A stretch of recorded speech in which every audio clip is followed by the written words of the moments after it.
it's Sue Stockdale, and welcome to the Access to Inspiration podcast, the show where you can gain inspiration from people who may be unlike you. We hope their stories and insights enable you to transcend your day-to-day challenges and reflect on what you are capable of achieving. Today, I'm speaking to Josh Wasserman, a product designer, and I'm really excited to find out more about the skill of observation in what we're going to be talking about today. Welcome, Josh. Thanks, Sue. I must say that sometimes listeners say to me, how do you find your guests for the podcast? And actually, I'm using the very skill we're going to be talking about today, the skill of observation. And it was noticing a piece in the media a while ago now about a product that you were involved in designing around a pregnancy test for visually impaired women.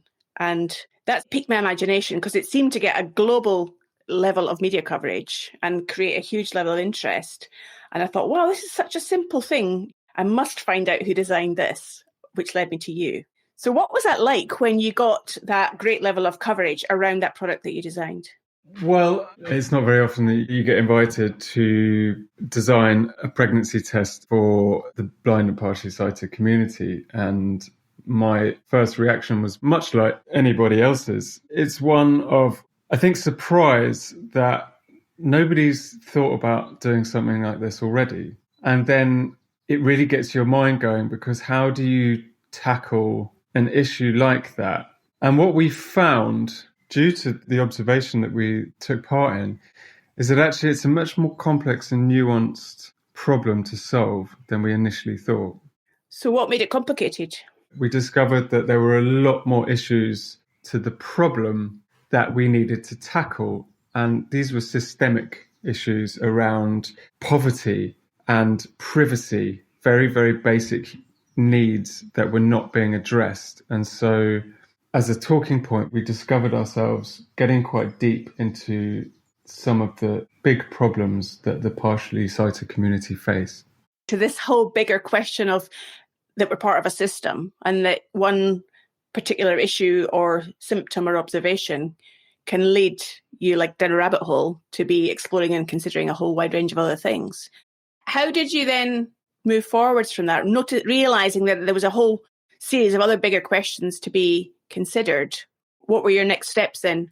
Yeah, it's an interesting question. I think, as with any design project, we had to define some parameters that we were designing for. And it's really helpful to build a set of constraints that allow us to be as creative as possible within these sets of constraints, and that we know that these constraints are going to lead us to something that is ultimately a viable proof of principle prototype. That was our end game. So we did have to do a bit of prioritizing in what we needed this product to do. And so we decided that by addressing some of these fundamental needs, we couldn't always address some of the other ones. So privacy was something that we found was a major issue that we could tackle, and we wanted to focus on that.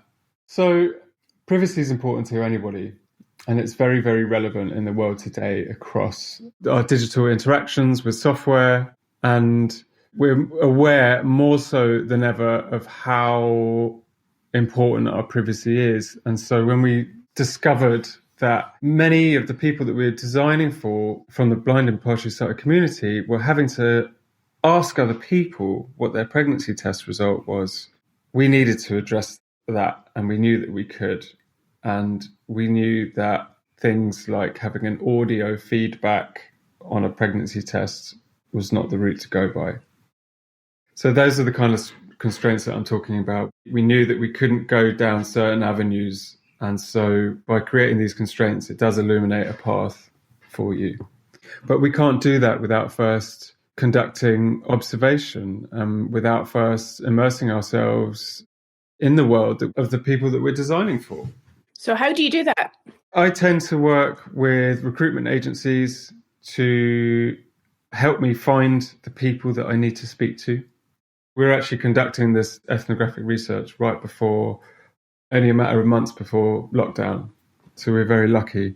What I do is I tend to go into people's homes and I sit with them and I talk to them and I listen to them and I look around and I see the context of how people are living. I see how people are using things and I ask people to show me how they do things. I could just phone people up and ask them a series of questions. And people often tell me what they believe to be the truth. And sometimes, and quite often, I find out that people do things completely different to how they think they do things.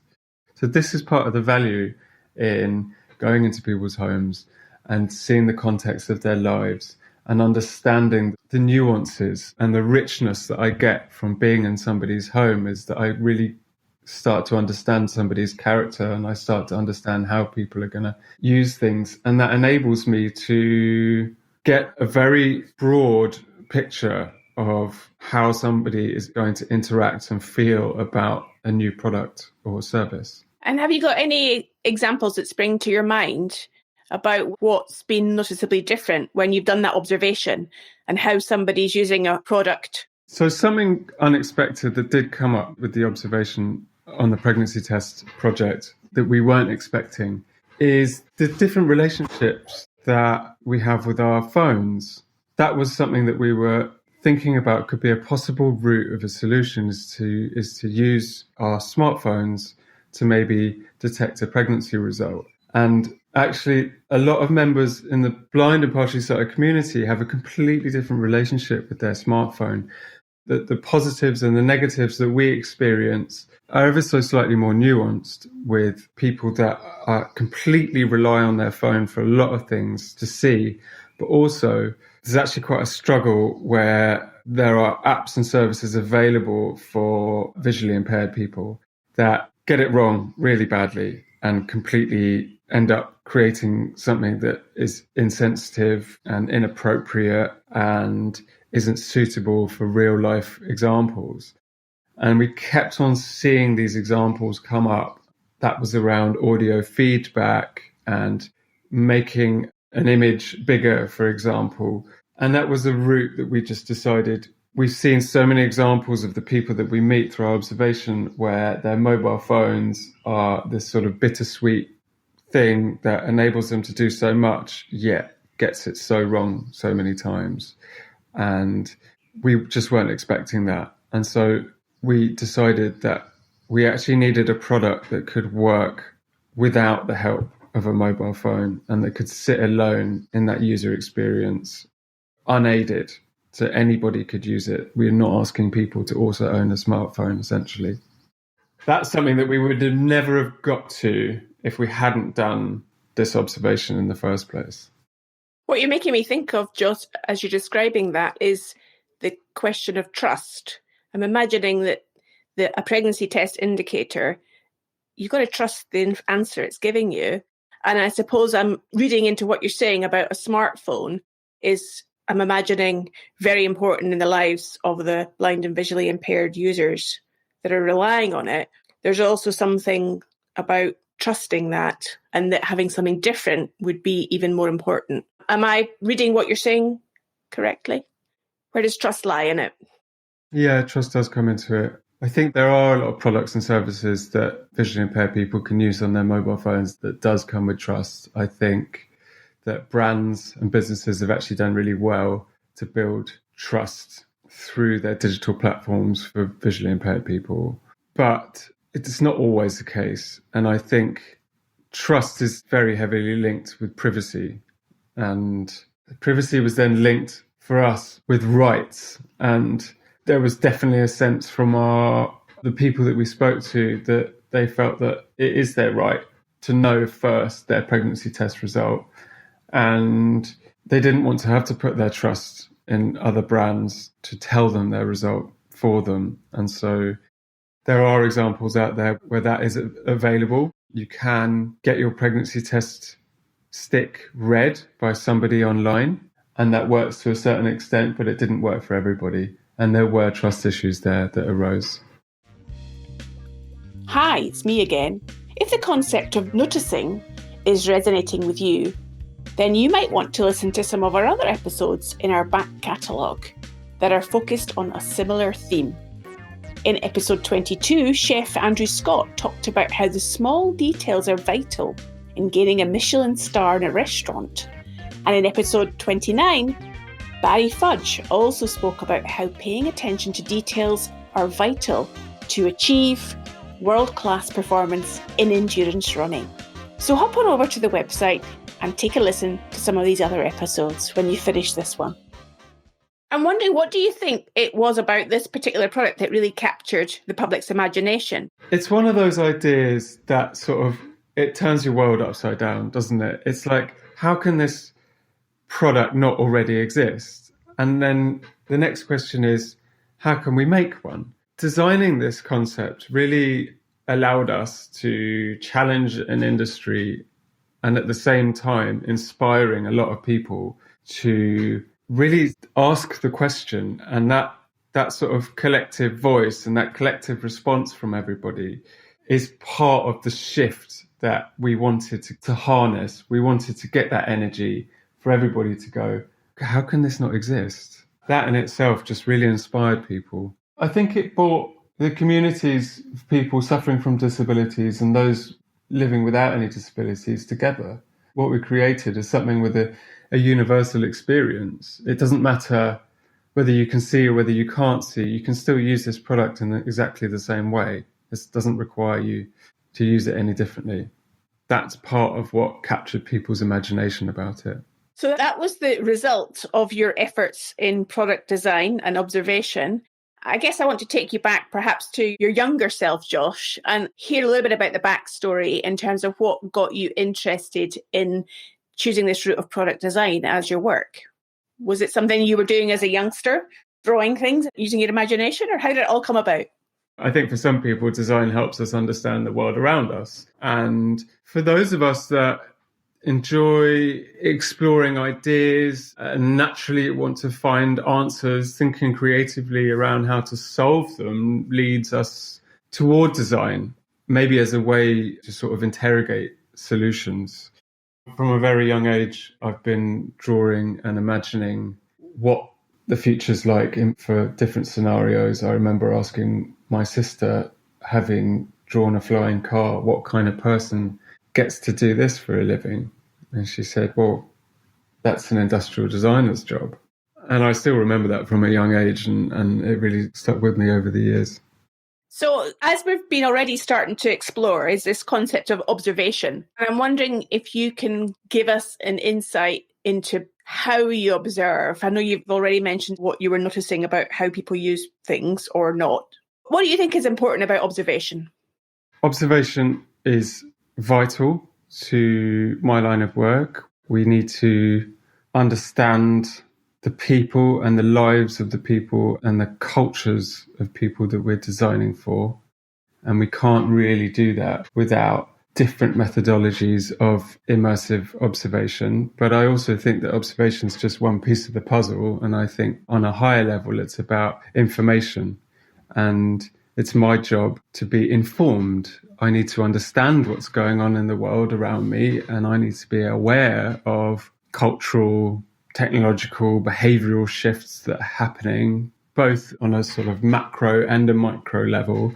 I need to know what's relevant now, because that may not be relevant in the near future, and something else might be relevant. And so I also use what I understand about other brands that I might be working with that makes it meaningful for them. There's no point in me creating ideas that don't work for my client.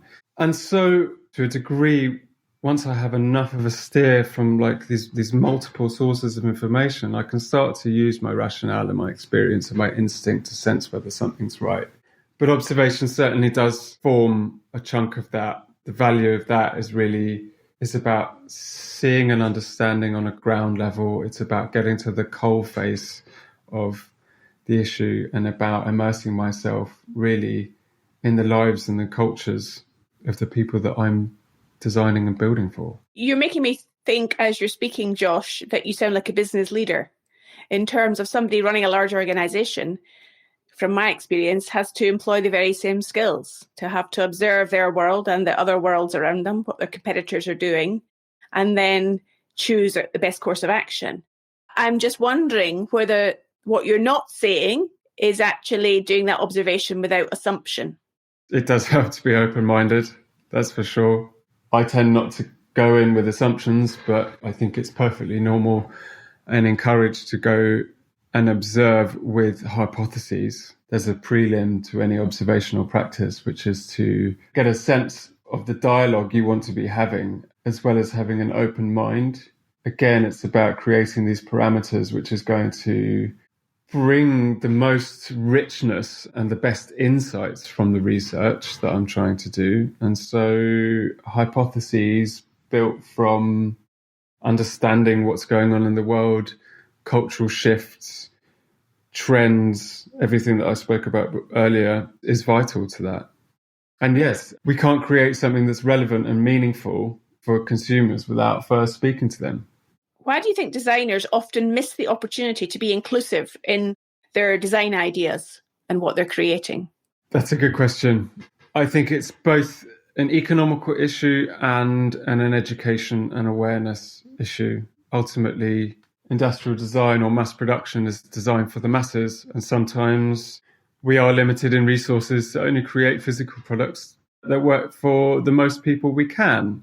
And whilst digital design and service design is more open to inclusive experience, physical products are still far behind. We're still surrounded by poorly executed design or things that don't work well for those living with disability. I just think most of us don't really appreciate it until we understand the difficulties many of us face every day. And we need more leaders and thinkers who understand just how easy it is to be more inclusive. There's no common design language for us to know how to design for inclusivity. But as our digital and physical worlds merge, they're being pushed together, and I don't think it's in our interest to try and really pull them apart anymore. We'll see many more inclusive experiences made available. I think the future in some areas is very bright for those living with disability. One of the things I think you've already mentioned, Josh, that really captured people's imagination here was they were inspired by the product. And obviously our podcast is about inspiration. I'm wondering, what inspires you? How and where do you get your inspiration from on a daily basis? I think mostly what other people create. I can't really remember if I've ever had an original idea, but it's as a collective, we progress. I'm inspired by a lot of things around me that are all sort of pulling me towards them, but it takes focus and it takes time to really bring an idea to life and to see an idea manifest and to sort of actualize. My inspiration comes from a lot of different places, but it is mostly looking around and seeing what other people are creating. If I turn our attention to the workplace, one of the things that's been very topical of late is redesigning the workplace because, of course, we're post-COVID. Many people, their workplace now is their home. And I'm imagining if you were designing for you and perhaps those you work with, engage with on a daily basis, the ideal workplace, what for you are some of the things that are important? If I gave you a blank sheet of paper today and we're taking the flying car analogy and you were sketching out the ideal workplace, what would be in it? I think I'd still have my partner and my daughter in it and my dog because they're my closest office buddies at the moment. But I think we need to start asking ourselves, what's the measure of a successful workplace? Is it simply to be more productive? Because the portion of time spent actually working in a workplace has eroded. And in its place, workplaces have now become socializing places, exercising places, eating places, recreation, and so on. And, it's actually those Silicon Valley businesses that pioneered that current generation of workplaces understood that for workers to be more productive, they had to love their workplace. And so what's next? I'm not sure. Personally, I miss the connectivity of working in the same place as others. I do find it promotes productivity. I find it socially rewarding. It gets me out of the house. I don't want to do it every day, though. And I think that's something that the pandemic, one of the really great value that it's brought is that actually we might have more flexibility to decide when we go into work. And commuting across a megacity like London is not many people's idea of fun. And so I think time spent in workplaces will remain reduced for some. For others, their jobs simply require them to be there more than others. Maybe these jobs will be the focal points. I imagine there'll be a lot of downscaling of the physical spaces rented. So it'll be interesting to see what landlords and developers are going to do next. I think they're probably scratching their heads to try and figure that one out. I think they're the ones that will be looking for opportunities of what future workspaces are like. When asked a question like that, I can really see or hear from how you're describing those different elements, what some of the constituent parts in the design process are.